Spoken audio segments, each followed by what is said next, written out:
Donc, mesdames et messieurs, bonjour, bon après-midi. Bienvenue aux belles soirées de l'Université de Montréal. Nous sommes à nouveau invités par le Musée McCord pour une collaboration autour d'une de leurs expositions. Donc, merci beaucoup au musée. Nous aimons beaucoup ce lieu et nous sommes ravis de collaborer avec le Musée McCord. Nous recevons aujourd'hui Monsieur Marc Choco pour une conférence sur Illusion, la fiche de magie. Notre partenaire, Maria-Luisa Romano, vous dira un petit mot à la suite du mien sur l'exposition. Je vais présenter M. Choco, que je remercie beaucoup de collaborer une fois de plus à notre programme. Monsieur Choco est un expert de l'affiche. Il est professeur émérite de l'Université du Québec à Montréal. Il a dirigé l'école de design, en fait, pendant... Le centre de design, excusez-moi, pas l'école.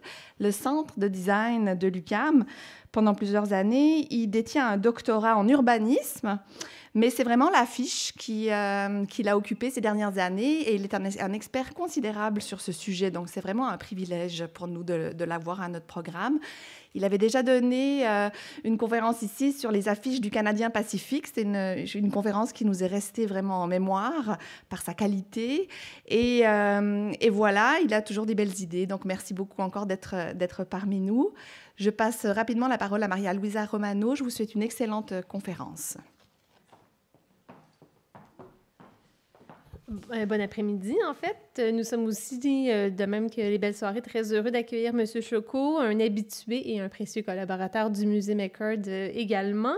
Dans les dernières années, nous avons eu le plaisir de collaborer avec lui dans le cadre de différents projets d'exposition et de conférences en lien avec les collections d'affiches du musée, notamment autour de l'affichiste Vittorio.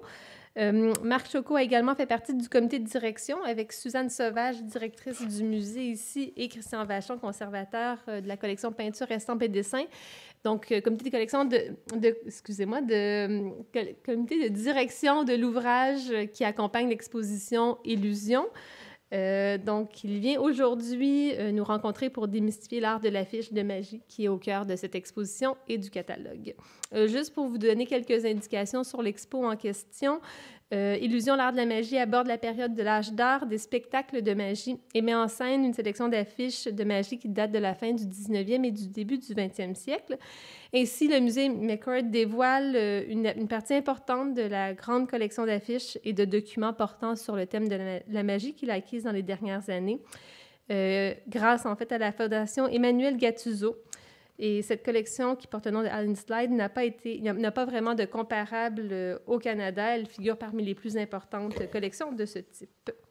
Elle comprend en fait 600 affiches et plus de 1000 documents et livres rares. La collection a été nommée en l'honneur de l'homme d'affaires canadien et passionné de magie, Alan Slade. Donc, si vous ne l'avez pas encore fait, nous vous invitons à visiter l'exposition qui se situe au deuxième niveau du musée. Il s'agit simplement de vous procurer une entrée à l'admission du musée. Je remercie chaleureusement l'équipe des Belles Soirées et plus particulièrement Elena Urfer, avec qui on collabore très régulièrement. Je remercie aussi M. Marc Choco pour venir encore une fois partager ses connaissances sur l'affiche avec nous aujourd'hui et je vous souhaite une bonne conférence. Merci.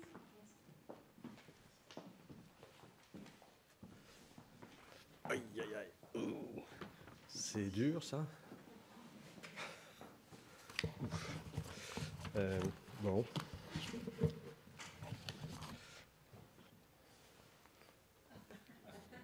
Vous n'avez pas une casquette ou... Bon, bonjour. Donc, l'affiche de magie. Peut-être juste vous dire quelques mots sur l'ampleur de ce sujet. On vient de vous dire que la collection qui a été donnée ici au musée McCord, c'est autour de 600 affiches. Dans le livre dont Mme Romano vient de vous parler, vous en avez 250, 270. Dans l'expo, vous en avez 70, 75, dont certaines très impressionnantes, qui seront d'ailleurs dans ma présentation. Dans la présentation, je déborde un peu de la collection. L'idée était d'être un petit peu plus large et de vous montrer quelques affiches, notamment des affiches qui n'ont pas été collectionnés, parce qu'en fait, le fonds qui a été donné, comme toute collection, a un certain biais de par le lieu en général où le collectionneur est situé.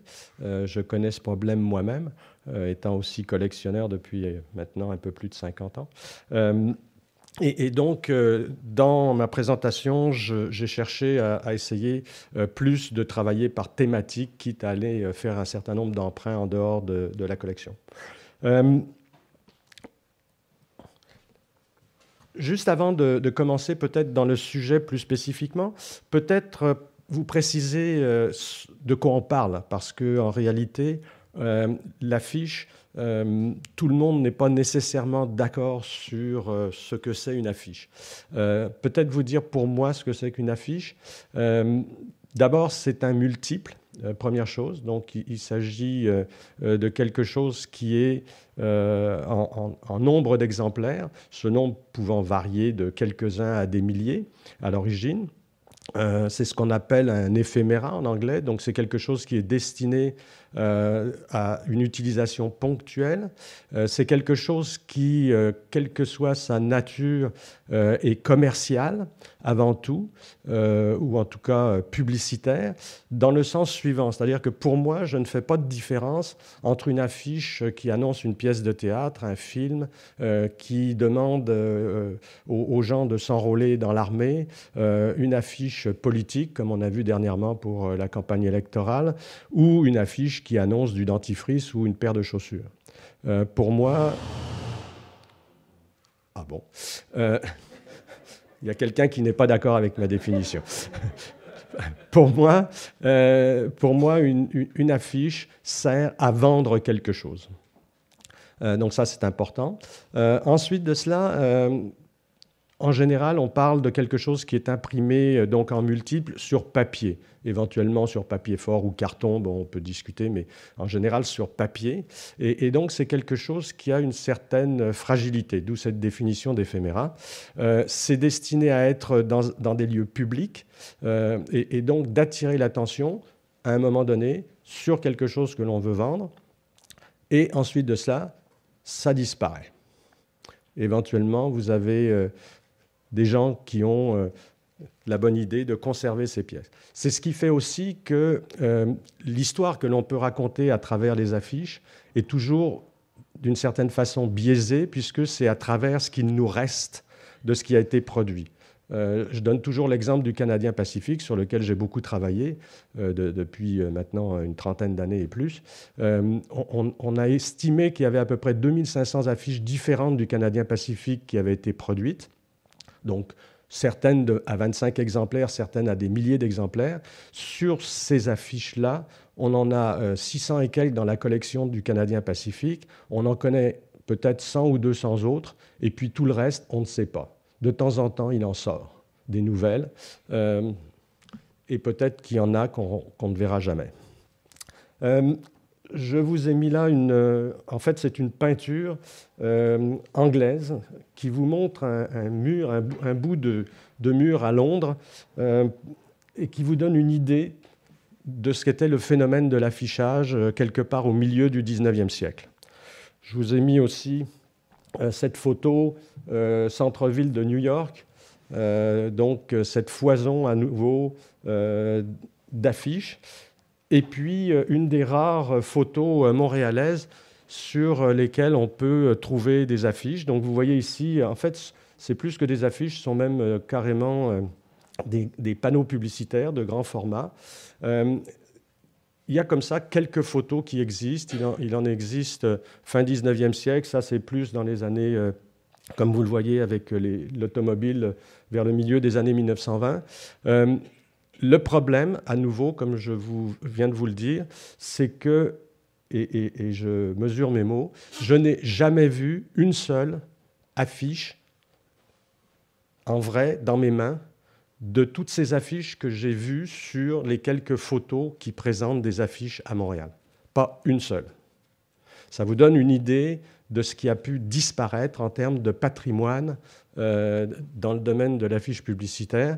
Et la raison en est que, même encore aujourd'hui, l'affiche est plus ou moins bien considérée. on appelait ça à l'époque, jusque dans les années 50, du commercial art, donc de l'art commercial, ce qui avait un petit côté un peu méprisant. Et même les affichistes, enfin les artistes qui faisaient des affiches, très souvent ne se vantaient pas d'en faire, ils le faisaient pour une raison alimentaire, et ils essayaient par ailleurs de faire une carrière d'artiste.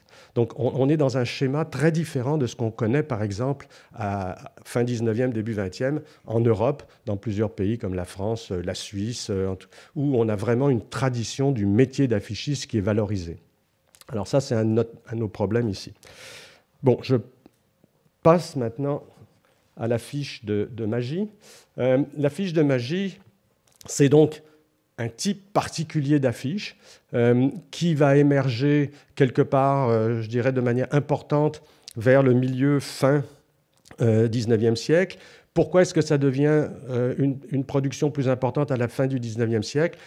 Pour un autre élément de l'affiche dont je ne vous ai pas encore parlé, qui est la production, donc la façon dont on produit ces affiches, et aussi l'autre aspect qu'il faut toujours considérer, le support. À travers les photos que je viens de vous montrer, vous avez déjà vu qu'il y avait des supports différents, supports au sens large du terme, là. Soit on colle ça sur des murs, soit on a des panneaux qui sont prédestinés, il y a des questions de format, il y a des questions de contrôle de ces supports, qui en est propriétaire. Par exemple, vous savez que à Montréal, enfin peut-être vous ne le savez pas, mais l'arrondissement Plateau-Mont-Royal avait décidé de supprimer tout affichage publicitaire sur des panneaux. J'ai été expert dans cette cause au tribunal. Donc il y a des questions comme ça qui se posent sur cette question de la présence de l'affiche dans la ville. Donc, aspect important, la production. Alors la production, comment est-ce qu'on imprime une affiche? Pendant longtemps, on imprime plutôt des affichettes, quelque chose d'assez petit, en gravure, ça peut être eau forte, gravure sur bois, etc. Je vous en montrerai des exemples. Et puis ensuite de cela, arrive quelque chose d'important, c'est la lithographie. Alors avec la technique de l'impression en lithographie, on va pouvoir avoir beaucoup plus de souplesse, imprimer à beaucoup plus d'exemplaires, sans usure du support d'impression. Et donc, on va jumeler ça progressivement avec soit la machine à vapeur, soit ensuite de ça l'électricité, des rotatives, qui font que dès le tournant de la fin du 19e, début 20e, on produit jusqu'à 1000 affiches et plus à l'heure, dans un grand format. Quand je dis grand format, ça veut dire quelque part entre 4 pieds par 5 pieds 6, donc le format 120-160, ou des formats un peu plus petits. Ensuite de ça, on va jumeler ça avec des techniques de photographie, et puis ensuite de ça va arriver la quadrichromie, ce qu'on appelle le four-color process, de manière plus courante, et jumelé avec l'offset, qui sont les techniques modernes que l'on connaît aujourd'hui. Alors ça, c'est important parce que ça veut dire qu'on produit des quantités plus importantes à un coût moindre. D'accord ? Donc, les supports, les modes de production. Je pense que c'est important de garder tout ça en tête pour comprendre en quoi cet objet qu'est l'affiche a quelque chose de particulier. Alors, la fiche de magie. La fiche de magie, elle arrive donc dans un contexte où elle va pouvoir bénéficier progressivement de cette technique d'impression que va être la lithographie. Donc, on va passer rapidement à la lithographie comme mode d'impression le plus courant. Et puis, on va donc chercher, comme avec toute affiche, à, donc vous voyez, attirer, intriguer, informer et éventuellement amuser, ce qui est une autre façon d'attirer et d'intriguer. Peut-être juste quelques mots sur les différents styles donc, et les différentes approches graphiques et les différentes façons d'imprimer. En gros, donc, les tout premiers documents qu'on va pouvoir trouver, est-ce que c'est moi ou c'est déformé? Ça a l'air carré, non? Bon, en tout cas. A priori, c'est supposé être rectangulaire, mais bon. ce que l'on a ici, c'est une gravure en aquatinte, donc un type de gravure, noir et blanc, rehaussé à la couleur. En général, c'est rehaussé à la main. On est au début du 19e siècle, tout début, 1801. C'est quelque chose d'assez petit et qui est destiné plus, je dirais, c'est plus de l'imagerie que de l'affiche.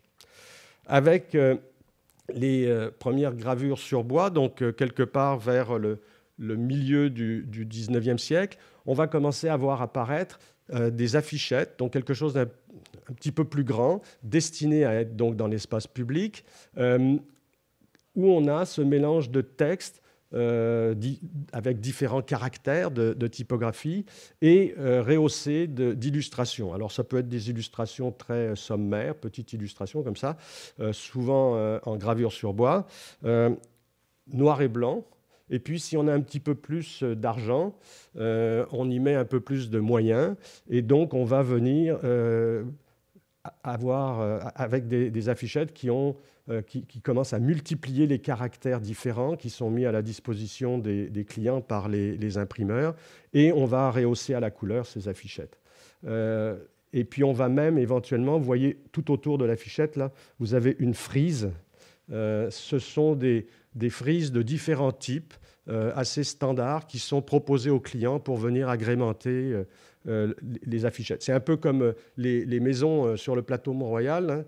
Hein. Vous avez les frises là en haut. Là. Ben ça, en fait, si vous ne le savez pas, c'est de la tôle étamée qui était vendue au mètre, enfin au pied, puisqu'on est au Québec. Et on venait donc accrocher ça sur des poutres de bois. Donc, ce que vous voyez là, les terminaisons sur les plex, c'est des frises standards. On pouvait choisir son modèle et on venait terminer. Alors, c'est la même chose pour les frises sur les affiches. On va aussi avoir ce que je qualifierais quasiment dans ce cas-ci d'exploit technique. Cette affiche est dans l'exposition. Ce n'est pas une affiche que je trouve particulièrement excitante en termes graphiques. Elle est un peu triste aussi. Mais c'est un exploit en termes d'impression. Pourquoi? Parce que cette affiche-là fait 2,80 m par 2 mètres, un peu plus de 2 mètres. Et elle est en gravure sur bois, reconstituée donc à partir de 8 feuilles. Je pense, je ne me trompe pas, hein. Il faut que je fasse attention à ce que je dis parce que Christian est là-haut. Et le défi, évidemment, dans un cas comme ça, c'est de faire en sorte que quand vous imprimez, ensuite de ça, quand on va venir mettre les feuilles ensemble, le tout s'attache correctement et on ne voit pas trop de brisures entre les différentes feuilles dans le dessin d'ensemble. Donc ça, c'est gigantesque. Si vous ne l'avez pas déjà vu monter à l'exposition, vous avez, il y en a 7, je pense, des très, très grands formats. C'est vraiment impressionnant comme qualité de travail d'impression. On va ensuite de ça donc, passer à la lithographie. Peut-être au passage aussi, vous souligner ce que l'on essaye de faire avec une affiche comme ça.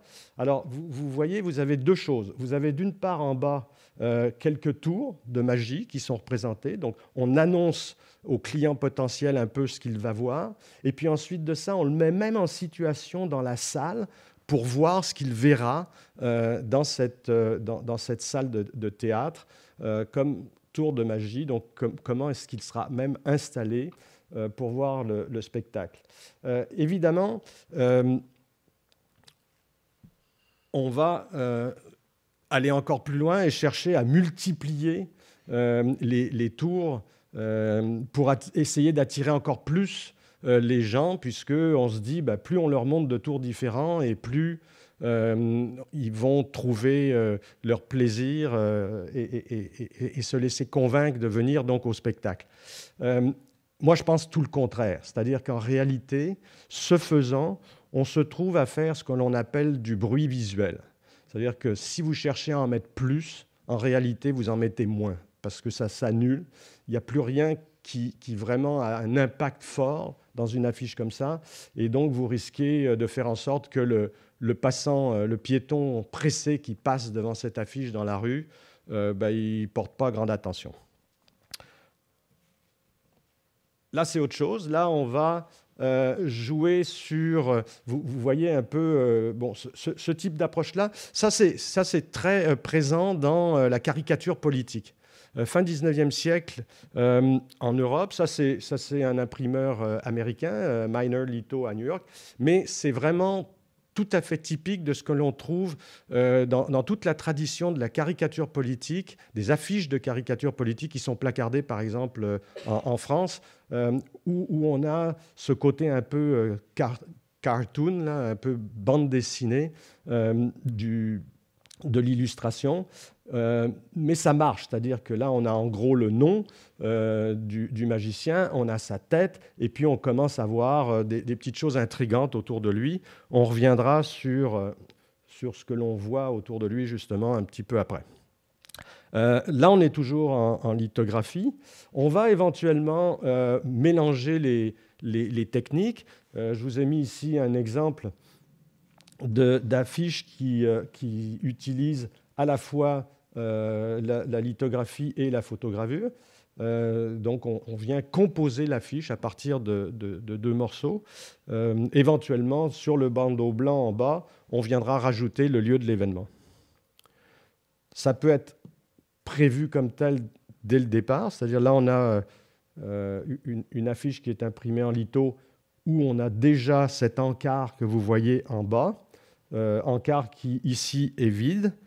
Et je vous montre une affiche pour un autre magicien où vous voyez que l'encart en bas a été rempli. Donc là, on vous dit où est le lieu, la date, donc l'information complémentaire qui vous manque. Et cette affiche-là, ce sont des affiches qu'on appelle en anglais stock posters, va être utilisée éventuellement pour différents lieux, différents spectacles. C'est une façon de réduire les coûts puisqu'on produit une seule affiche pour 5, 10 événements différents. On va même aller plus loin, éventuellement, on va avoir carrément des catalogues de stock posters qui vont être destinés. Donc là, on n'a même plus le nom du magicien, c'est carrément dans un catalogue d'affiches avec différents tours de magie. Vous allez chez l'imprimeur et puis dans l'encart en haut, on va rajouter votre nom, voilà. Donc, n'importe quel magicien peut décider s'il a un tour de lévitation ou un tour, comme dans l'affiche précédente, d'apparition de toutes sortes d'animaux, de venir mettre son nom dans le bandeau qui est prévu à cet effet-là. On va aussi avoir, en termes plus, je dirais, de style, celle-là aussi, hein, c'est une des grandes affiches qui est dans l'expo, une des très grandes affiches là-haut. On la voit mal, mais bon, c'est une affiche assez particulière pour plusieurs raisons. D'une part, par son format, c'est une affiche litho, mais elle est particulière aussi parce qu'elle joue sur l'économie de moyens. Donc là, on a une affiche en fait qui est une affiche de couleurs. Plus vous mettez de couleurs, j'ai oublié de vous dire ça, effectivement, en litho comme en gravure, chaque couleur demande un passage. Donc, si vous réduisez le nombre de couleurs, vous réduisez les coûts.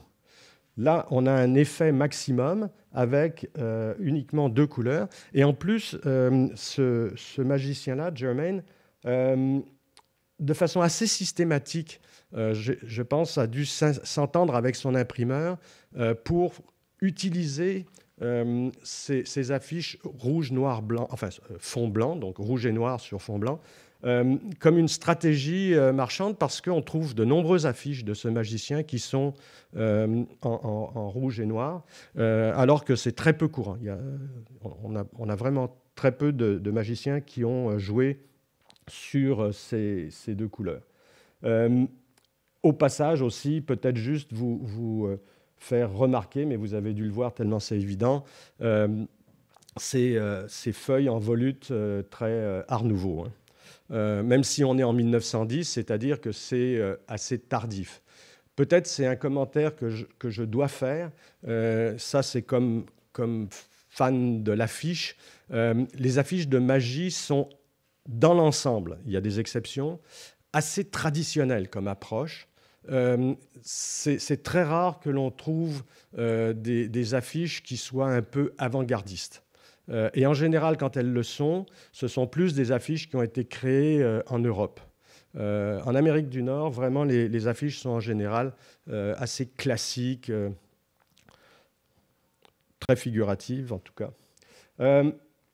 Ici, une affiche qui est d'ailleurs pas dans la collection, qui est très fin 19e siècle. C'est Minor Lito, qui est un affichiste américain, tout à fait typique des affiches Art Nouveau que l'on va trouver en Europe, où on exploite finalement une beauté féminine, un peu comme ça, quel que soit finalement le produit qu'on veut vendre. Ici, une affiche de le grand imprimeur allemand, Adolf Friedlander. De très nombreuses affiches que je vais vous présenter ont été imprimées chez Friedlander. Là, vous avez une affiche qui emprunte évidemment à la tradition du graphisme art déco. On est en 1927. Et juste au passage, peut-être vous mentionner que cette femme qui a un nom soi-disant exotique, on reviendra là-dessus un peu plus loin, c'est en fait une Américaine d'origine qui est la femme d'un magicien qui lui-même a pris un nom exotique alors qu'en réalité, il est d'origine européenne. Une affiche qui sort un peu de l'ordinaire, imprimée en litho à Stockholm.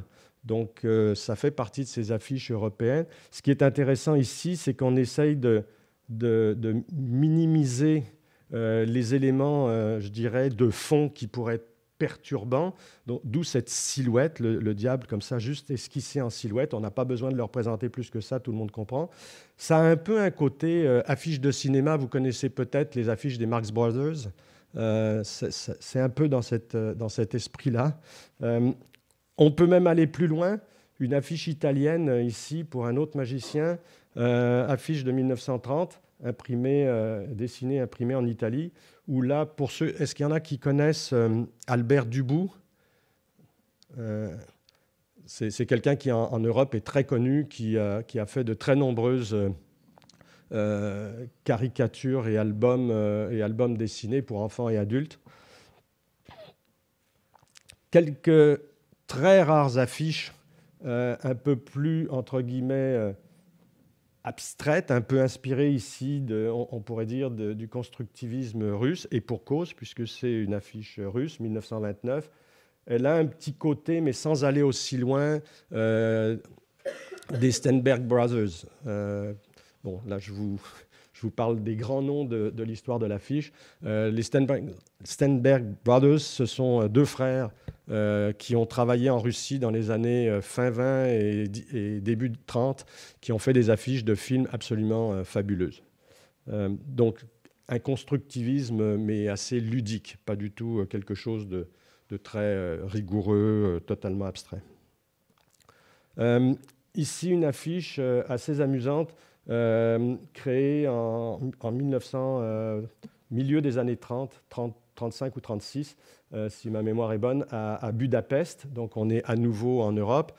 Les deux yeux très forts comme ça, à mon avis, c'est directement inspiré du travail d'un autre affichiste français du cinéma, Jean Mercier, qui a fait notamment une affiche très connue, très grand format, absolument magnifique pour Fantomas, un peu auparavant. Et puis, je vous ai juste mis ça pour vous montrer ce que ça donne quand on passe à la photo et à l'offset. Ça ne donne pas grand-chose.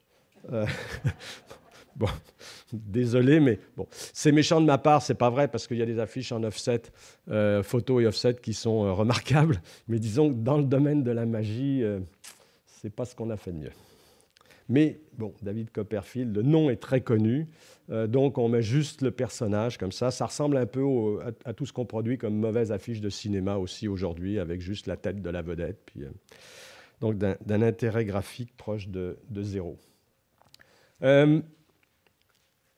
L'art du portrait. Alors, les magiciens, à partir de la fin du 19e siècle, vont vraiment devenir des vedettes considérables. Ils vont progressivement prendre le premier plan dans tous les cabarets, les théâtres, et ça va devenir des spectacles courus par des foules très importantes.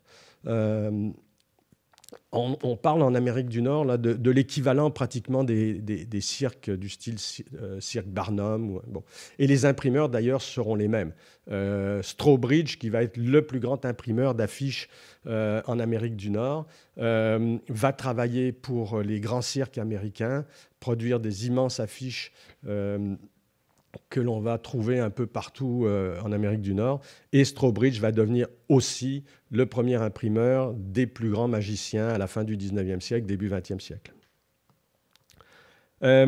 Alors, on va avoir, dans certains cas, juste des têtes. Donc ici, vous avez en fait la trilogie des Hermann, qui va être une espèce de dynastie de la magie à la fin 19e, début 20e. Léon Hermann, donc portrait très classique. Hein, c'est un peu, ça pourrait être la tête de Napoléon III ou d'un quelconque dignitaire montréalais à l'époque. En fait, c'est le grand magicien. Germain, une autre affiche donc imprimée rouge et noir comme ça. Plus petit format, mais donc on joue uniquement sur la notoriété du personnage. Hein, donc,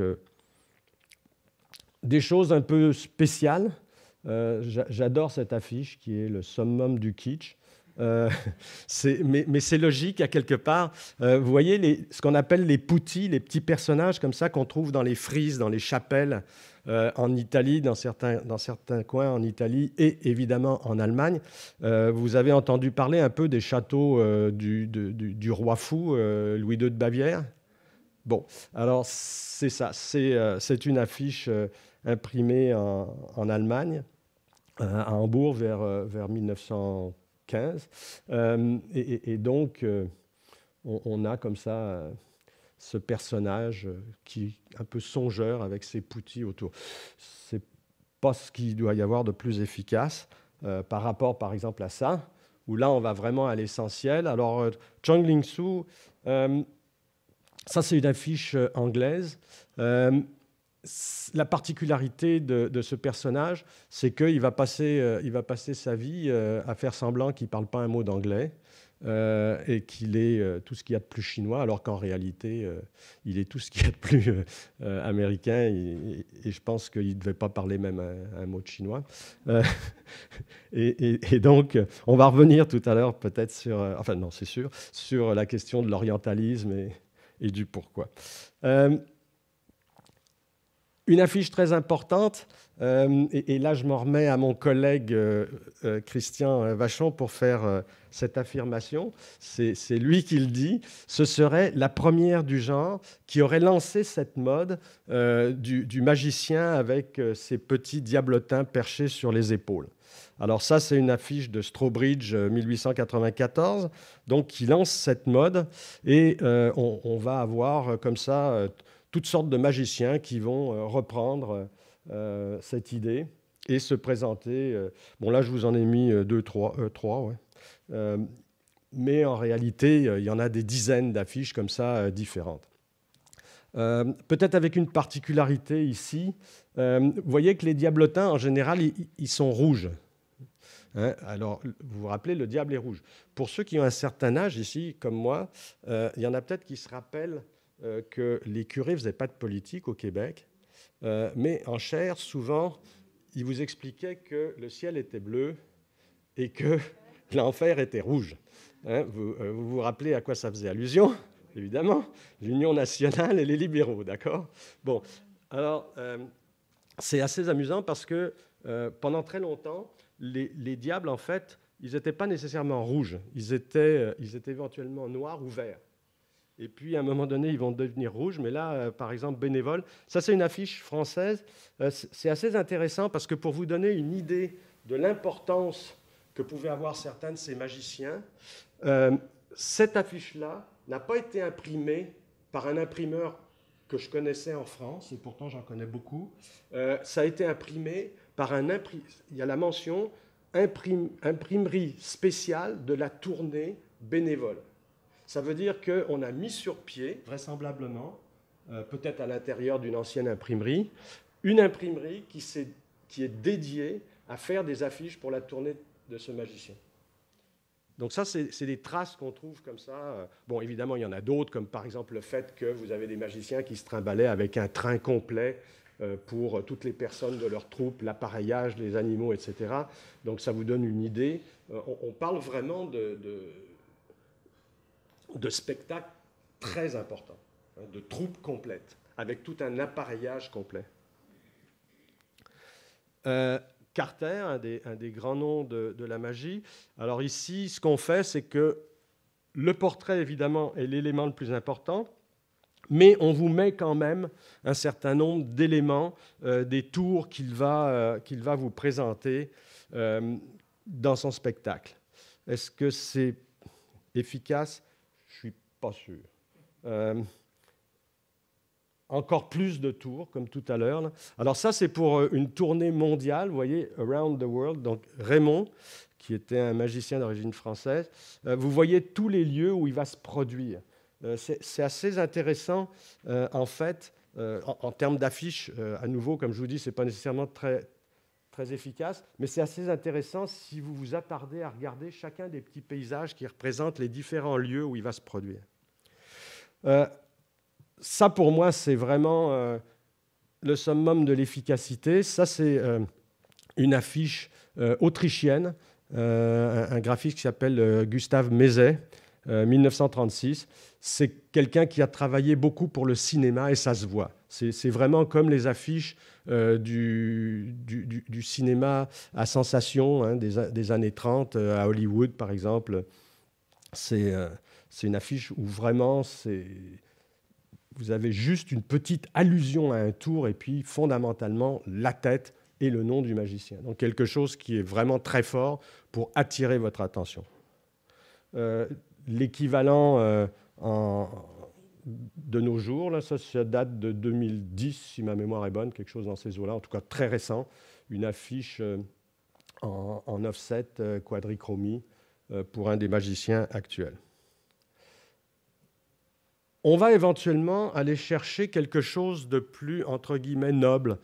C'est-à-dire, ce type de portrait, c'est tout à fait ce que vous allez trouver dans les galeries de tableaux. Hein, si vous allez, par exemple, dans un musée, voir des peintures de la fin 19e, début 20e, vous allez trouver ce genre de buste, hein, Alors, von Arx, c'est un des grands magiciens aussi, un peu plus tardif, quelque part vers la fin de la Première Guerre mondiale, vers 1915-20. C'est une affiche imprimée aux États-Unis, dans ce cas-ci. Ici, une affiche de Friedlander, donc le grand imprimeur allemand dont je vous ai parlé tout à l'heure.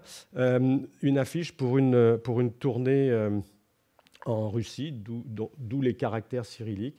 Donc à nouveau, ce personnage en buste avec quelques tours.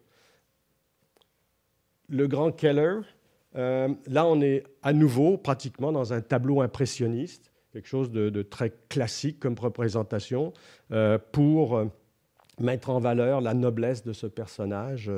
Et là, on n'a pas de tour de magie comme tel, on joue uniquement sur la notoriété et le prestige du personnage. On peut éventuellement s'amuser un petit peu avec, ça c'est une affiche anglaise que j'aime assez parce que on utilise le papier pour donner cette espèce de lumière blanche un peu surnaturelle du personnage au centre de l'affiche. Je pense que cette affiche-là est certainement plus efficace que celle qu'on a vue auparavant. Et là, on est justement dans ce débat éventuellement entre c'est quoi la qualité d'une affiche. Il faut à la fois que ce soit efficace, parce que si ça ne passe pas le message, ce n'est pas bon. Il faut quand même que ça ait des qualités plastiques. Et donc, il pourrait y avoir débat sur laquelle est la plus, entre guillemets, belle, même si c'est un terme que j'aime pas trop pour l'affiche. Certainement que celle-là est moins belle, mais pour moi, c'est une affiche qui est nettement meilleure que la précédente. Petit tour et nouveautés technologiques. Alors, évidemment, les affiches vont aussi, j'ai commencé à vous le dire, représenter les tours que vous allez auxquels vous allez pouvoir assister quand vous allez à un spectacle de magie. Évidemment, les magiciens font partie de notre société et les moyens qui sont mis à leur disposition sont ceux qui vont progressivement être mis à la disposition de toute la société. Alors, on va, puisqu'on passe de la milieu du 19e siècle à la fin du 19e siècle, par une époque où on a toutes sortes de transformations, des nouveaux moyens qui vont être mis à la disposition de la société, les magiciens vont s'en emparer et pouvoir inventer, proposer des tours qui utilisent ces nouveaux moyens. Je vous donne un exemple, on verra au passage, vous allez voir. Alors, au début, ça peut être des pratiques très simples. Bon, je suis parti avec rien, c'est-à-dire, pratiquement rien, c'est-à-dire des cartes. Et puis, vous voyez le petit gobelet qui est sur la table avec, il y a 3D derrière. C'est ce qu'on appelle la pratique du bonneto. Donc, on cache comme ça avec des gobelets les dés, puis on demande aux gens de deviner où ils sont. Bon, donc c'est des tours qui sont d'une grande simplicité. Même chose pour les cartes. On peut éventuellement les complexifier, mais bon. On peut commencer à avoir des petits appareillages, comme ici, dans le cas du mage Philippe Talon. Ça, c'est une gravure du milieu du 19e siècle. Donc, il est sur une table. On va éventuellement, avec cette table, pouvoir cacher des choses avec un effet de miroir. Donc, on va commencer à jouer sur ça. On va éventuellement pouvoir commencer à faire croire aux gens qu'on va bénéficier pour faire ces tours et utiliser les différents éléments d'appareillage de pouvoirs magiques. Là, excusez-moi, je suis revenu en arrière. Là, ce qui est intéressant, c'est regarder, vous avez littéralement le tour de magie complet en bas, donc du personnage avec les manches relevées, pour vous montrer que rien dans les mains, rien dans les poches, comme ça, et puis je vous fais des tours. Donc vous avez les différentes étapes d'un tour qui va vous montrer.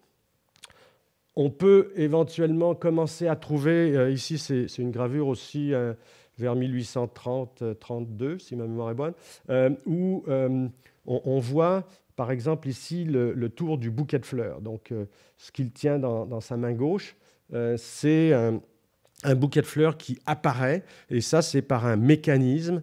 Et d'ailleurs, on va avoir une grande proximité entre les magiciens et les horlogers. Plusieurs personnes qui vont travailler, soit qui vont devenir eux-mêmes magiciens, soit qui vont travailler dans les tours de magie, vont travailler avec des horlogers. Pourquoi ? Parce que, évidemment, les horlogers peuvent patenter toutes sortes de mécanismes qui permettent de faire justement apparaître et disparaître des choses, notamment des automates. Donc là, vous avez, ça va être très à la mode, le pantin automate des années 1860 aux années 1880. Vous voyez ce petit bonhomme qui apparaît et disparaît dans sa boîte. On va éventuellement avoir des choses un peu plus spectaculaires, comme des personnages coupés en deux qui vont pouvoir deviner des choses. Donc un automate devin. On va avoir le fameux automate joueur d'échecs, qui peut battre à peu près tout le monde aux échecs, et on se demande comment c'est possible. On va même aller plus loin, on va ici avoir, c'est présenté dans un cirque, une drôle de bête de cirque, c'est une tête de femme qui parle, qui échange avec les gens, mais il y a juste la tête. Je vous parlais tout à l'heure de progrès technologiques qui vont permettre des choses curieuses.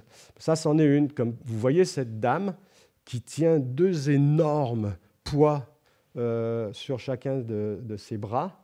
Comment est-ce possible, n'est-ce pas? C'est pas possible. Et puis on demande après à quelqu'un de monter sur la scène puis d'essayer de soulever ses poids, puis il n'y arrive pas. Bon, ben, c'est très simple, c'est que tout d'un coup, on s'est mis à utiliser la capacité des aimants.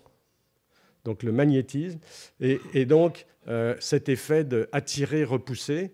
Donc c'est très facile, il suffit d'inverser le contrôle de l'électricité, et donc tout d'un coup, oups, quelque chose de très lourd devient très léger parce que l'effet d'aimant repousse, et puis sinon, vous inversez, puis le monsieur peut tirer dessus, puis il n'arrivera jamais à soulever ce que la madame est capable de soulever sans aucun problème.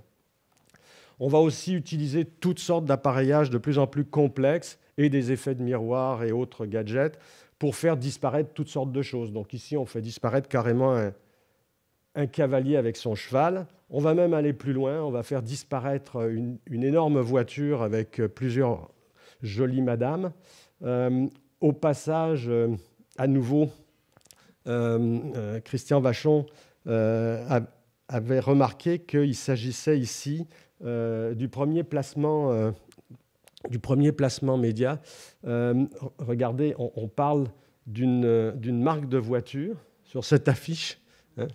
Hein, et donc, au passage, comme ça, on vous glisse le nom de la marque de voiture dans l'affiche. Alors, je suppose qu'ils ont dû payer pour aider à imprimer cette affiche. Enfin, j'espère pour Thurston, mais je suis sûr, vu qu'il avait le sens du business. Ici, on fait disparaître un éléphant, Carter, et puis c'est même chose pour Kastner. Dans cette très belle affiche de Friedlander dont je vous ai parlé tout à l'heure, l'imprimeur allemand fin des années 20. Est-ce que... je parle trop, je pense. On a 2 heures, hein? Oui? Bon. Je vais essayer d'accélérer un petit peu. Savoir et force mentale, la magie comme pseudo-science. Une autre des stratégies des magiciens pour se donner de l'importance, pour se donner de la crédibilité, ça va être de s'adjoindre toutes sortes de titres. D'accord? Alors, on va avoir des professeurs, on va avoir des docteurs, on va avoir... donc, vous voyez, là, il est physicien. On ne sait pas trop ce que ça veut dire, mais ce n'est pas grave. Là, les professeurs Fay et Keller vont faire quelque chose de très particulier. Vous voyez, à nouveau, j'aurais pu le mettre dans la section précédente, on utilise des nouveaux matériaux. Dans ce cas-ci, c'est tout simplement, tout bêtement, une peinture luminescente, donc qui, pendant un certain temps, donc vous l'appliquez, puis pendant un certain temps, quand vous projetez une lumière dessus, ça s'illumine, puis progressivement, ça disparaît. Alors vous voyez, il y a toutes sortes d'objets qui flottent comme ça en l'air, et puis qui ont cette espèce d'auréole lumineuse, et hop, qui s'évanouissent. C'est tout bêtement de la peinture luminescente. Là, on a carrément le commandeur Cazeneuve. Alors, il se donne quelques instruments comme ça, à nouveau, de physicien pour se donner une crédibilité. Des astrologues, on va jouer beaucoup sur cette ambiguïté à quelque part entre le mage, le magicien. Le terme magicien vient de ce mot ancien de mage. La magie, c'est quelque part depuis les temps ancestraux que ça existe, hein, où on avait déjà en Égypte, en Grèce, des tours. Hein, et donc, au début, on va avoir des magiciens qui vont jouer un peu sur cette terminologie. On va aussi, et je vais vous en parler de manière plus spécifique, avoir des magiciens qui vont jouer sur ces connaissances provenant de contrées lointaines, donc sur tout cet aspect qui est nouveau à la fin du 19e siècle, cette émergence de l'orientalisme. Ici, vous avez l'homme qui voit et qui dit tout. Donc, à nouveau, cet emprunt à l'orientalisme, avec Alexander. Il y a d'ailleurs une des très grandes affiches là-haut qui est magnifique, vraiment qui a un impact absolument incroyable de Alexander. Ce n'est pas celle-ci, c'est une autre très, très carrée. On parle d'affiches qui sont produites dans les années 1910-15. Donc, ces magiciens qui ont une spécialité qui est de tout connaître, de tout savoir sur vous. Donc, on prend une personne au hasard dans la salle, comme ça, et puis le mage, le voyant, va décliner toutes sortes de choses sur cette personne. Alors, il y a quelque chose que je ne savais pas, que j'ai appris quand on a travaillé sur la collection, c'est qu'il semblerait que ces magiciens envoyaient certains de leurs assistants se balader dans les cimetières et autres lieux pour d'avance avoir donc dans le village un certain nombre comme ça d'informations, et ils pouvaient donc dans le processus de dévoilement de choses, tout d'un coup dire des affaires incroyables, mais qui en réalité étaient de l'information qui avait été pré-collectée. Bon, c'est en plus évidemment sur le fait qu'ils pouvaient par un pickpocket vous enlever toutes sortes de choses. Bon, ça c'est...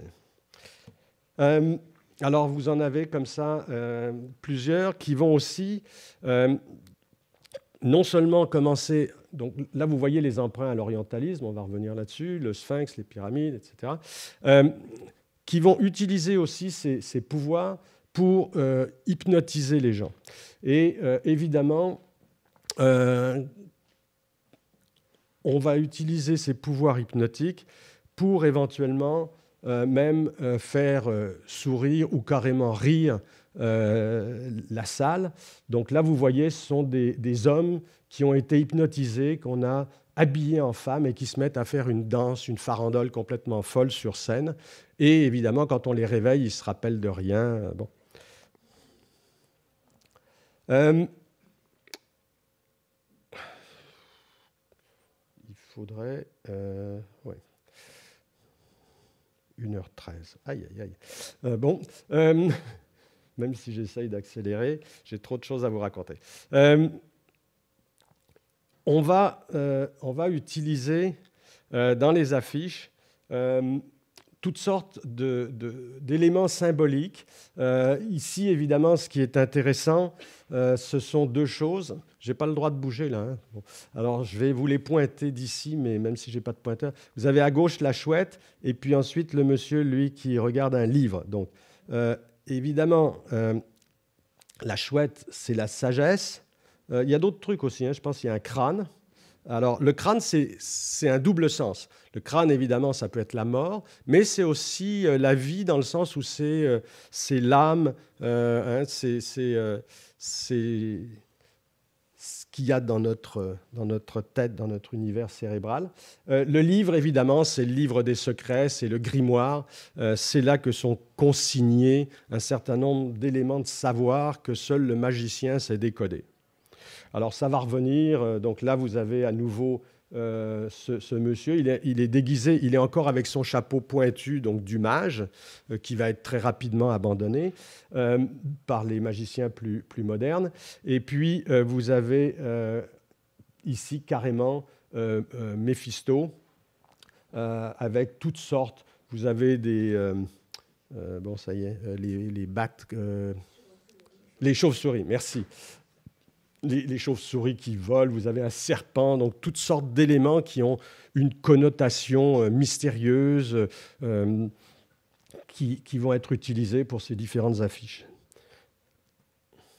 Là, ça, c'est une affiche que j'aime beaucoup, pas parce qu'elle est graphiquement très réussie, mais parce que, par sa signification, vous avez cette pyramide de magiciens qui se grimpent les uns sur les autres pour réussir à voler la caisse des secrets de Méphisto.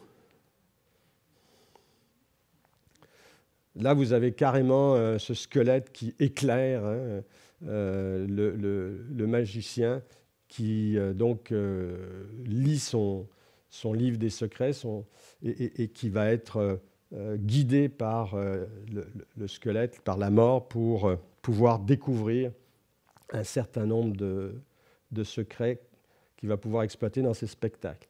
Là, vous avez quelque chose d'assez particulier, c'est en bas, ce lézard. Alors, le lézard, c'est le symbole de la transformation rapide, et donc de ce qui est et n'est plus. Et donc, c'est un des éléments symboliques de ce qui va se passer sur scène. On peut aller encore plus loin. Vous avez carrément Keller ici qui trinque d'égal à égal avec Méphisto. Et puis, on va avoir le passage d'un magicien à un autre, à la génération suivante, qui va être adoubé donc, sous le regard approbateur de Méphisto. En réalité, il s'agit de business. Keller va vendre ses instruments et ses connaissances à Thurston, même si on le représente comme en train de découvrir dans ce livre des grimoires, avec tous les... Là, vous avez une multiplicité de diables autour de lui. En réalité, ce qu'il a fait, c'est que, même s'il avait des connaissances, il a acheté beaucoup de ses tours à Keller. Un autre, Hellman. Ah oui, il y a aussi quelque chose d'intéressant, et on le verra notamment avec le roi des magiciens, Houdini. Vous avez des emprunts phonétiques de certains magiciens pour utiliser la notoriété de magiciens antérieurs. Comme là, évidemment, Hellman, The Great, il joue sur Hermann the Great. Vous vous rappelez, je vous ai montré la grande famille des Hermann, qui étaient vraiment des magiciens extrêmement réputés. C'est clair que Hellman, qui ne devait sûrement pas s'appeler Hellman, a pris ce nom pour pouvoir bénéficier de la notoriété antérieure de la famille Hermann. Même chose ici, donc, où vous avez ce magicien devant le livre des secrets, conseillé par Méphisto pour en comprendre la lecture. Encore plus fort, vous avez Carter, beats the devil. Donc, il est encore plus fort. Il est encore plus fort que le diable. Regardez, il a c'est quoi? C'est une canne flush, on appelle ça, non? Je ne suis pas un fan de poker, là, mais il a 5 as dans la main. Voilà. Bon. Alors, on m'a proposé de vous lâcher pendant quelques minutes pour une petite pause. Bon, donc on va reprendre.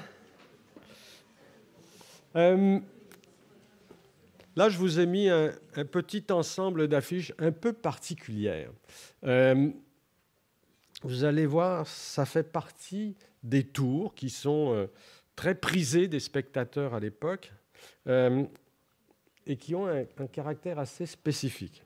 Alors là, ce que vous voyez, c'est une décollation. Donc, on va tout simplement couper la tête. Le magicien va couper la tête de son assistant, ou plus souvent, voilà, de son assistante.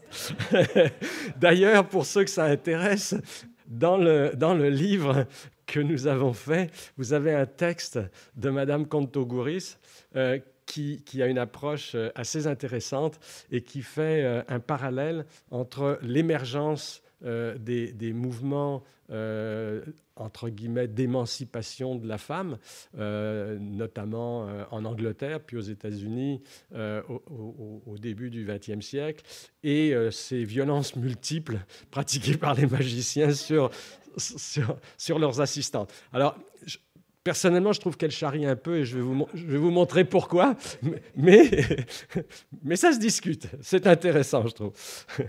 Alors, ça c'est une affiche ancienne, on parle de 1834, donc une petite gravure classique noir et blanc, et ça va être repris par les plus grands noms de la magie dans des grandes affiches lithographiques. Alors ici, vous voyez Carter qui coupe une femme en deux.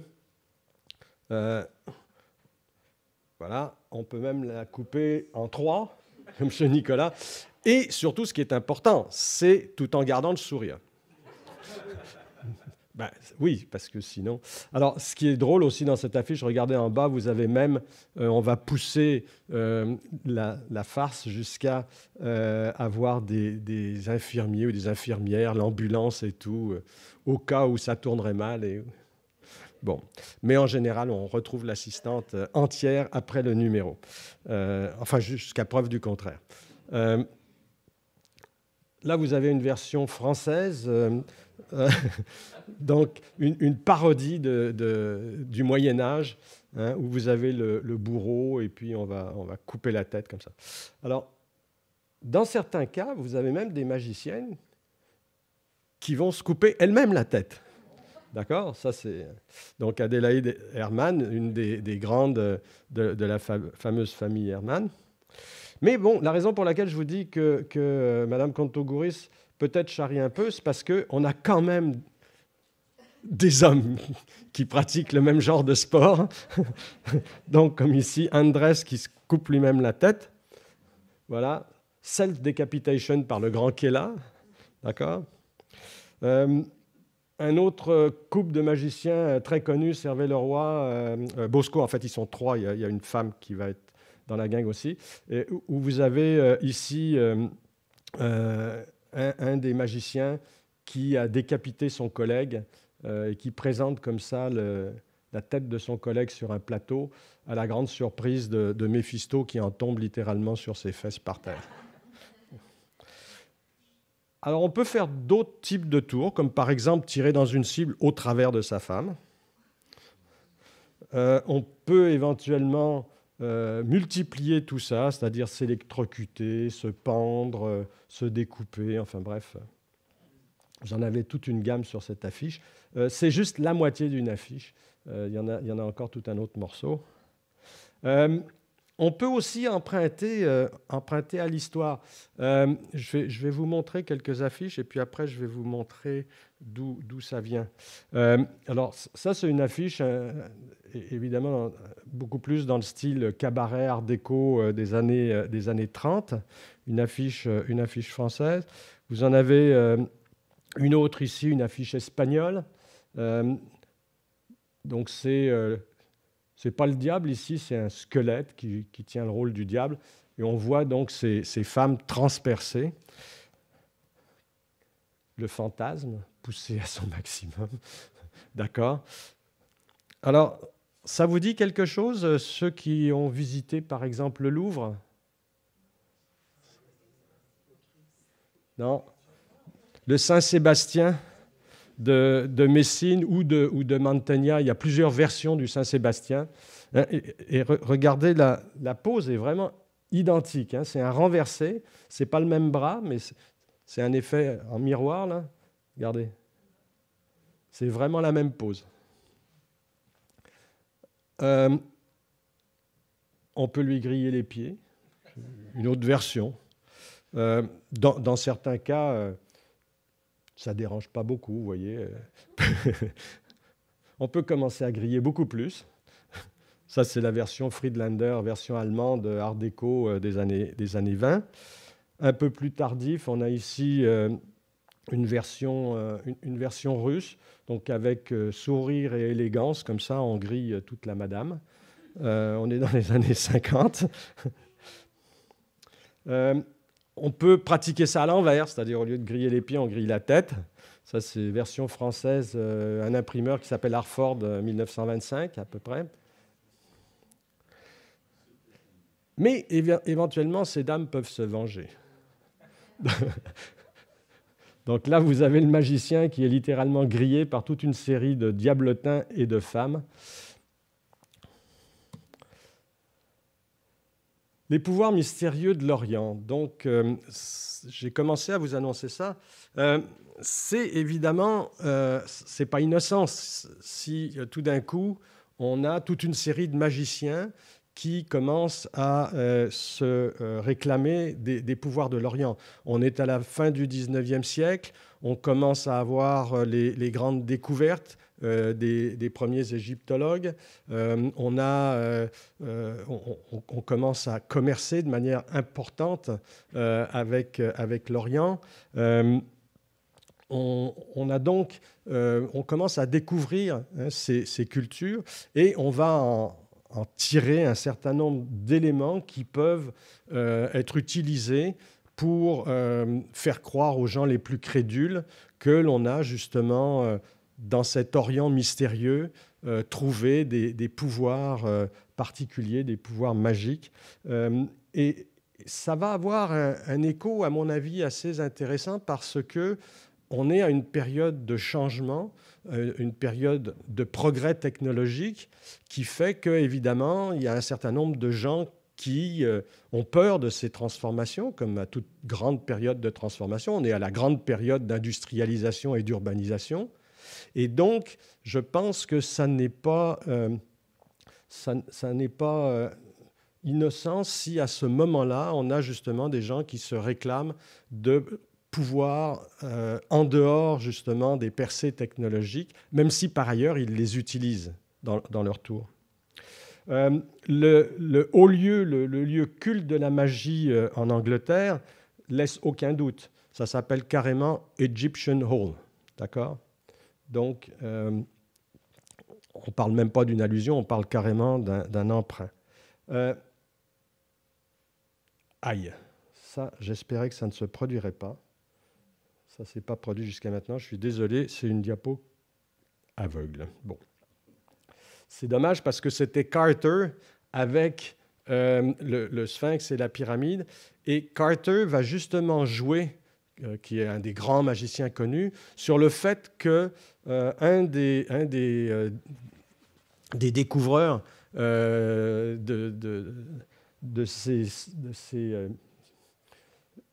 ces grandes pyramides du Sphinx va s'appeler Carter aussi. Il va jouer sur cette ambiguïté. Là, vous avez, vous vous rappelez, tout à l'heure, je vous ai montré une affiche de Nicolas qui coupait une femme en trois. Là, il va carrément faire appel donc, à ces pouvoirs magiques d'Orient en mettant sur ses affiches, justement, le Sphinx. Ici, c'est une représentation. Non, il ne faut pas que je fasse ça. Excusez-moi. Il faut que je fasse ça. Avec mes yeux, là, vous avez un Sphinx qui a l'air féminin ou masculin? Féminin. Alors, en quoi est-ce que c'est intéressant? Je vais vous dire, c'est que dans l'Égypte ancienne, le Sphinx, qui est moitié lion, moitié homme, d'accord, c'est un protecteur. Le Sphinx féminin, c'est la version grecque. Et là, au contraire, le Sphinx, il est malfaisant. Et donc, je ne sais pas si c'est voulu, mais là, vous êtes en présence d'un Sphinx malfaisant parce qu'il est féminin. Ce n'est pas innocent tout ça, hein, dans les symboliques, comme dirait Madame Kontougourus. Non, mais je pense qu'elle a raison sur certains aspects, c'est indéniable. Un autre des grands magiciens de l'époque, George, avec le fameux Sphinx de Gizeh qui vient d'être découvert fin 19e, début 20e. Je ne me rappelle plus la date exacte de la découverte, mais en tout cas, c'est dans ces eaux-là. Ce qui est intéressant aussi, regardez, je vous ai parlé tout à l'heure de l'importance de ces troupes de magiciens. 18 personnes, c'est pas rien pour un spectacle. Ça, c'est à part tout le bazar qui vient avec, tout l'appareillage. Dans certains cas, c'est assez amusant. Vous avez vu tout à l'heure notre Chung Ling Su, le pseudo-chinois. Ben là, il mélange les genres, regardez. On va carrément avoir et le Sphinx et le look chinois. On peut pousser le look chinois carrément plus loin en ayant comme ça toute une atmosphère un peu particulière. C'est une affiche anglaise ici où on joue sur les jeux de lumière un peu particulières pour donner comme ça une apparence un peu spéciale en termes de graphisme. On peut carrément pousser la caricature plus loin de ce look chinois. Ça, c'est... bon, moi, j'ai fait une exposition à un moment donné, j'ai une collection importante de ce qu'on appelle les affiches calendriers chinois. À partir des années 1910-20, on va avoir des affiches en Chine qui vont être imprimées en général en chromolithographie sur des presses allemandes, dont certaines ont vraiment ce caractère-là en termes graphiques. Et là, on a carrément un emprunt à cette imagerie. On peut avoir certains des grands magiciens qui carrément se déguisent en espèce de personnage traditionnel ici japonais, donc avec ce magnifique kimono orné de toutes sortes de choses. On a Carter qui va pratiquer ici, c'est ce qu'on appelle l'élongation. Donc on prend son assistante comme ça, puis on tire dessus, on allonge, avec ses soi-disant pouvoirs magiques d'Orient, puis il est déguisé comme ça en personnage oriental. On a Bamberg. Bamberg, c'est une famille de magiciens. Je pense qu'il y en aura 7 ou 8. Christian, je ne me rappelle plus. 5 générations. 5 générations, mais il y a aussi des cousins et qui vont carrément... Alors regardez, il prend un nom, Okito, donc japonais, il se déguise en japonais, et même les caractères, je ne sais pas si ça veut dire quelque chose, moi je ne parle pas le japonais, mais même la typographie en haut à droite, et même les caractères bâtons de son nom Okito donnent cette espèce de look pseudo-japonais, regardez, avec son grand costume d'apparat. On va avoir éventuellement des mélanges entre les aspects empruntés à l'Orient et des aspects plus traditionnels. Donc ici, vous avez avec les chouettes de chaque côté, donc les symboles de sagesse, les petits diablotins qui conseillent le magicien dans le cas de figure classique, et puis ensuite les caractères pseudo-asiatiques. Ça, c'est une très belle affiche art déco imprimée à Hong Kong, milieu des années 20, pour David Bamberg, donc, qui pratique sous le nom de Fu Manchu. Une version beaucoup plus kitsch pour l'Argentine. Alors regardez, ce qui est amusant ici, c'est évidemment ça. On est en Argentine. C'est plus intéressant, les gambettes des majorettes, que les petits diablotins. On va avoir carrément des magiciens qui vont emprunter des noms prestigieux de l'Orient. Donc, vous voyez de White Mahatma, le Mahatma blanc. Donc,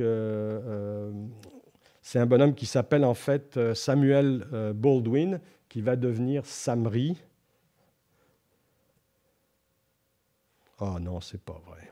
Je suis désolé. Bon, j'espère qu'il n'y en a pas trop comme ça. Et puis Dante, lui, ça c'est une affiche de Friedlander assez tardive, 1930-31. Là, on a carrément toute la panoplie, c'est-à-dire que vous avez le diable, vous avez des asiatiques, vous avez des chouettes. En tout cas, on mélange tout. Et donc, ça donne l'ensemble de l'origine de tous les pouvoirs qu'on peut rassembler pour un seul magicien.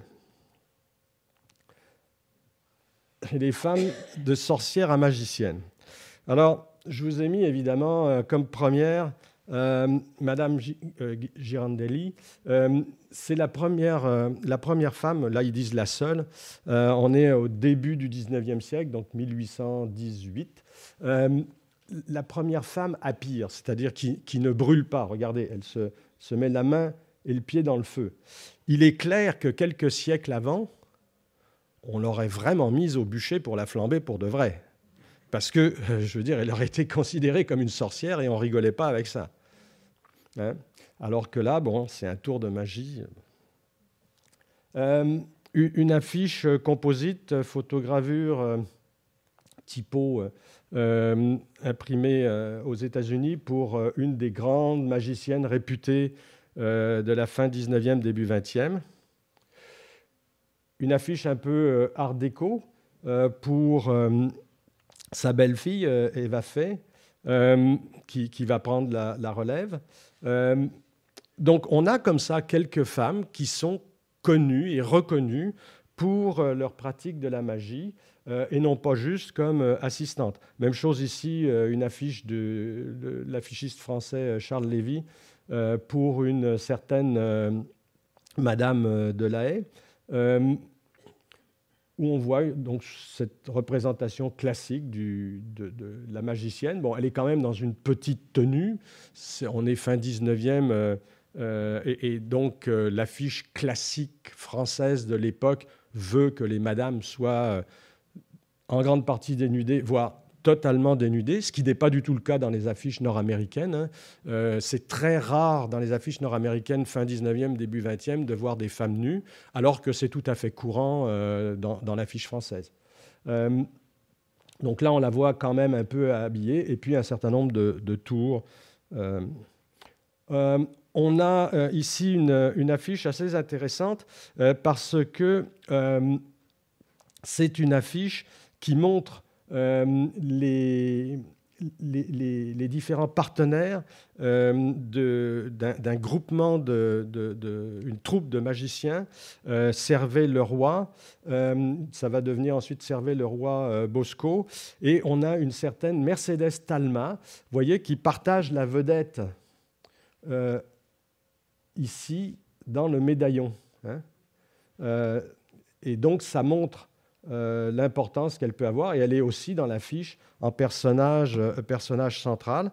On la voit également ici un peu plus tard, en 1905, dans une affiche de Friedlander, où elle occupe carrément le centre de l'affiche. C'est elle qui devient le vrai personnage important de cette affiche, sur laquelle on voit par ailleurs ses partenaires en train de faire des tours.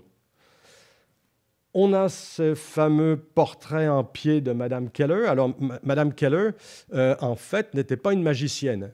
C'est son mari qui était le grand magicien Keller, mais Madame Keller était en réalité celle qui faisait toute l'administration, la gestion, qui tenait les choses ensemble pour que tout se déroule bien.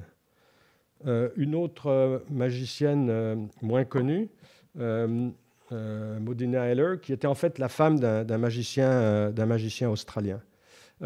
Souvent, on va utiliser les femmes dans les tours, ce qu'on appelle les mentalistes, donc ceux qui voient et qui savent des choses.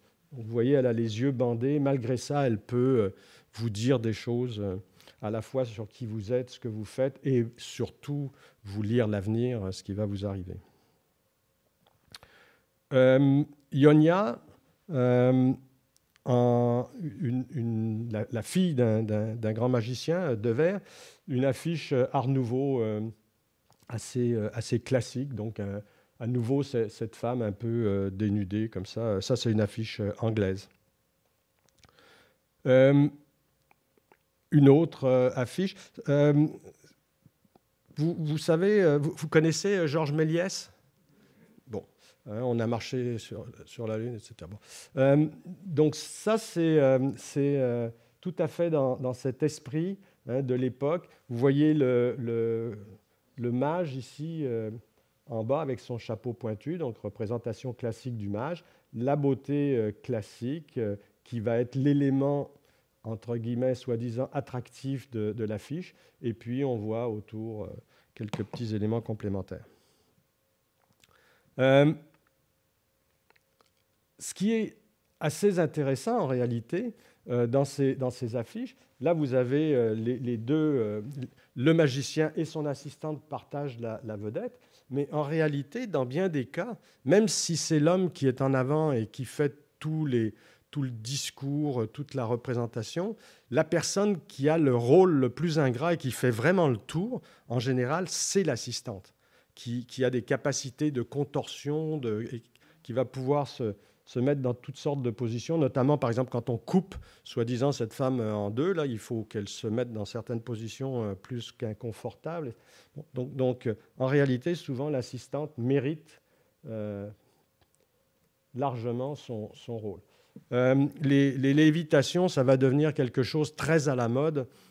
Au début du XXe siècle, à peu près tous les grands magiciens vont pratiquer ce genre de numéro. Là, vous avez Janssen qui, en réalité, donc il est d'origine danoise. Il va immigrer aux États-Unis, puis c'est lui qui va être connu ensuite sous le nom de Dante. Là, vous avez ces fameuses affiches stock. Donc, ça vous montre l'importance de ce tour, puisque ça fait partie des affiches du catalogue qui vont être disponibles pour tous les magiciens qui n'ont pas d'affiche à leur nom propre. Vous vous rappelez tout à l'heure Von Arx, je vous ai montré ce magicien en buste. Donc, ici, vous avez à nouveau un numéro de lévitation. Il est en train de discuter avec le diable. Et puis, vous avez un personnage caractère oriental à ses pieds. Les fameuses affiches Art déco de Friedlander de la fin des années 20, où on voit ici un tour de lévitation aussi. En fait, Handy Bandy, de son vrai nom, il s'appelait Fuad Macarius. Et il était né, je ne me rappelle plus, c'était Autriche ou Allemagne, dans ces coins-là. Une affiche assez réputée dans le milieu des affiches de magie, qui est directement emprunté. Eugène Grasset, ça vous dit quelque chose, un des grands affichistes français de la fin du XIXe siècle. C'est vraiment une imagerie tout à fait empruntée, puis on vient coller dessus une typographie pour annoncer le grand magicien Keller. Raymond, dont je vous ai parlé tout à l'heure, qui met en valeur son assistante. Une autre assistante mise en valeur ici. Et ce qui est intéressant, regardez le regard vraiment concupiscent des hommes qui l'entourent. C'est assez redoutable comme imagerie. Et puis, pour terminer cette liste, une affiche vraiment dans le genre des affiches de cabaret des années 30. Ça, c'est milieu des années 20, pardon, où on a donc le magicien au milieu de toute cette ribambelle de jeunes beautés qui vont faire l'attraction des différents numéros. Pour terminer, évidemment, tout bien, tout honneur, le roi des magiciens, le plus connu certainement à travers le monde entier, Houdini. Houdini va commencer sa carrière avec des tours assez simples, des manipulations de cartes, et puis il va rapidement se faire une spécialité dans ce qu'on appelle l'escapologie, c'est-à-dire cette capacité à pouvoir, soi-disant, passer à travers les murs, disparaître de fourgons blindés et se libérer de toutes sortes d'attaches. Alors, il y a une partie qui est vraie, c'est-à-dire que effectivement, Houdini était capable de pouvoir ouvrir à peu près toutes les menottes, de se libérer de toutes ces choses-là, et ça faisait partie de ses capacités et aussi des risques, puisqu'il va faire ça dans différents milieux, notamment, on va voir dans des barils d'eau ou des choses comme ça. Donc là, on a une série d'affiches qui présentent quelques-uns des tours de Houdini. Houdini va tourner dans le monde entier, il va être connu partout. On a cette magnifique affiche qui est d'ailleurs une des pièces vedettes, une affiche de Strawbridge, une des pièces vedettes pour moi de l'exposition là-haut, qui est une pièce exceptionnelle, où on voit donc Houdini plonger la tête à l'envers dans son fameux baril d'eau, pièce de verre pleine d'eau avec ses barreaux alentour.